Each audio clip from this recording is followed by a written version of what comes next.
Samantala, obligado ngayon ang lahat ng mga telecommunication service provider sa bansa na magbigay ng abiso sa pamamagitan ng mga SMS, MMS o email sa lahat ng mga Pilipino kung saan may kalamidad.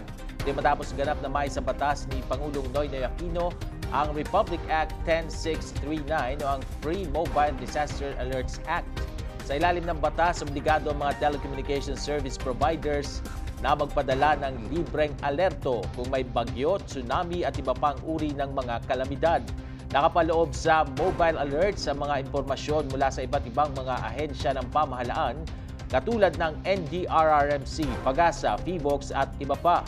Laman din ng mga mobile alert sa mga lugar na pwedeng paglikasan ng mga maapektuhang mamamayan at lugar kung saan pwedeng makakuha ng relief goods.